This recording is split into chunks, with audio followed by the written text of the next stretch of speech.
Hallo, ich bin Thomas Borchert vom Fliegermagazin und wir wollen heute über das Tanken reden, und zwar über das Tanken mit der RBP-Karte.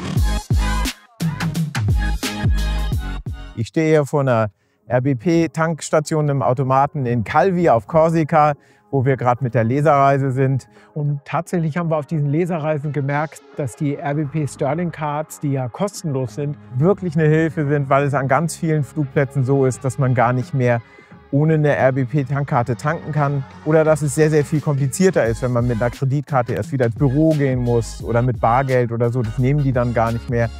Die RBP-Karte ist kostenlos. Man kann sich fürs Flugzeug mehrere holen. Also wenn es von mehreren Piloten geflogen wird, die da den Sprit bezahlen sollen, dann kann jeder von diesen Piloten eine Karte haben und sollte das auch. Das wird dann vom Girokonto abgebucht. Und dann kann man es auch so machen, dass ein Flugzeug mehrere Karten hat und ein Pilot mehrere Karten hat für jedes Flugzeug, das er fliegt und wo er den Sprit bezahlt. So ist das von RBP auch erwünscht, weil sie halt verhindern möchten, dass irgendwie das Flugzeug fehlbetankt wird mit dem falschen Sprit. Und deswegen möchten sie eigentlich gern, dass auf der Karte, die ihr mitbringt, dann auch das Kennzeichen von dem Flugzeug steht, dass da betankt werden soll. Weil da steht auch die Spritsorte sehr deutlich drauf, Avgas oder Jetfuel. Und deswegen besorgt euch ruhig mehrere Karten, keine Hemmungen, da jede Menge Karten zu beantragen. So ist es gedacht. Ja, und wie geht's konkret? Es gibt zwei Situationen eigentlich. Die eine ist, man steht vor einem Tankautomaten, so wie hier zum Beispiel. In den Automaten die Karte reinschieben, die wird dann gelesen und dann gibt es da irgendeine Art von Anleitung, wie man vorgehen soll.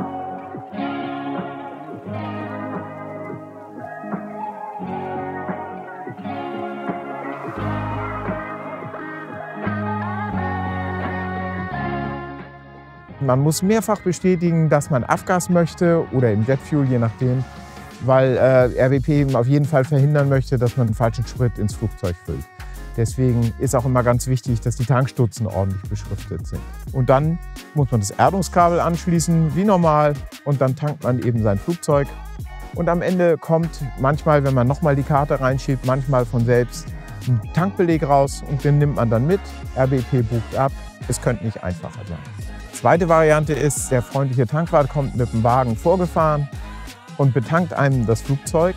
Dann wird es meistens so sein, dass er mit seinem Handy eine bestimmte App von RBP startet und das Avgas 100 LL, die Beschriftung am Tank, scannt und die auch tatsächlich mit diesem Ding erkennen will. Das heißt, euer Aufkleber muss schon einigermaßen gründlich zu lesen sein. Und RBP schickt euch tatsächlich mit der Karte Aufkleber, die ihr dann auch auf eurem Flugzeug anbringen könnt. Dann betankt er das Flugzeug,